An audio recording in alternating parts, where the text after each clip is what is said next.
نبی کریم صلی اللہ علیہ وآلہ وسلم کا صحابہ کرام سے فرمانا کہ مجھے تم سے شرک کا خدشہ نہیں ہے، مگر یہ ڈر ہے کہ دنیا کے مال میں پھنس جاؤ گے اور ایک دوسرے کو قتل کرو گے اور تم بھی برباد ہو جاؤ گے جیسا کہ اگلے لوگ برباد ہو گئے۔ اس کی صحیح تشریح بتا دیں۔ اس کی صحیح تشریح کے اوپر میرا ایک کلپ چڑھا ہوا ہے، بلکہ مسئلہ نمبر 116D ہے میرا۔ سورہ مریم کی آیات تھی نا کہ نبیوں کے جانے کے بعد ناخلف لوگ ان کے جانشین ہوئے، انہوں نے نمازوں کو ضائع کیا اور خواہشات کی پیروی کی۔ اس کانٹیکسٹ میں نے بخاری مسلم سے کئی حدیثیں بیان کی تھی کہ نبی علیہ السلام کے بعد بھی خلفائے راشدین کے بعد ناخلف جانشین ہی اسی مسند پہ آ کے بیٹھے، اور یہ تمام نبیوں کے ساتھ ایسا ہوا ہے کہ کچھ عرصے بعد معاملات بگڑ گئے۔ تو یہ جو حدیث آپ بتا رہے ہیں نا، یہ بخاری مسلم دونوں میں ہے کہ نبی علیہ السلام نے اپنی وفات سے 1 مہینہ پہلے ایک خطبہ دیا تھا۔ یہ 5B میں نے ڈالی ہوئی ہے۔ غزوہ احد کے شہداء پہ آپ نے نماز جنازہ پڑھی، اور پھر ہاں یہ بخاری میں 4042 ہے، مسلم میں 5977 ہے۔ اور عقبہ بن عامر کہتے ہیں کہ نبی علیہ السلام اس طرح خطاب کر رہے تھے گویا کہ آپ کا الوداعی خطاب ہے، اور آپ یوں خطاب کر رہے تھے جیسے آپ زندہ اور مردہ دونوں سے رخصت ہو رہے ہیں، کیونکہ شہداء احد کے قبرستان پہ جا کے خطبہ دیا آپ نے، زندہ صحابہ کو بھی اور مردوں کو بھی۔ کیوں؟ شہداء احد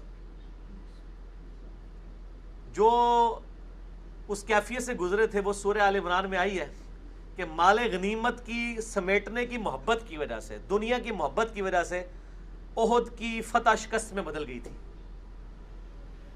ایسا ہی ہوا تھا نا۔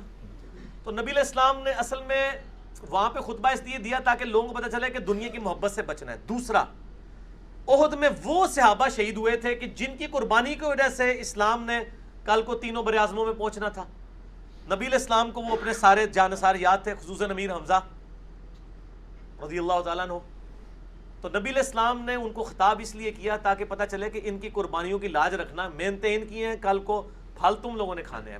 میں علا وجہ بصیرت کہتا ہوں کہ اگر حضرت امیر حمزہ زندہ ہوتے تو خلیفہ اول حضرت ابوبکر نہ ہوتے، حضرت امیر حمزہ ہوتے۔ اس کا ثبوت یہ ہے کہ غزوہ بدر اور احد کے اندر مسلمانوں کی لیڈرشپ حضرت ابوبکر کے پاس تو نہیں تھی، حضرت حمزہ کے پاس تھی، جو وہ چونکہ قربانی کے وقت میں وہ شہید ہو چکے تھے۔ نبی علیہ السلام کو ان کی قربانیاں یاد تھیں کہ ان کی محنتوں کا بعد والوں لوگوں نے پھل کھانا ہے، تو نبی علیہ السلام نے ان کی قبروں کی موجودگی میں زندوں کو بھی خطاب کیا، اور یہ عقبہ بن عامر کہتے ہیں گویا کہ آپ دنیا سے رخصت ہو رہے ہیں، اور 1 مہینہ پہلے، اور اس میں الفاظ ہے کہ میں نے نبی علیہ السلام کو اس کے بعد ممبر پہ نہیں دیکھا، اور آپ نے فرمایا کہ میں تمہارا گواہ ہوں، میں یہاں پر بھی اپنے حوض کوثر کو دیکھ رہا ہوں، اللہ تعالیٰ نے آپ کو سامنے سارا منظر دکھا دیا، دیکھنا میرے بعد مجھے یہ خطرہ نہیں کہ تم شرک میں مبتلا ہوگے، یعنی سارے قبر پرستی شروع کر دیں یا اس طرح۔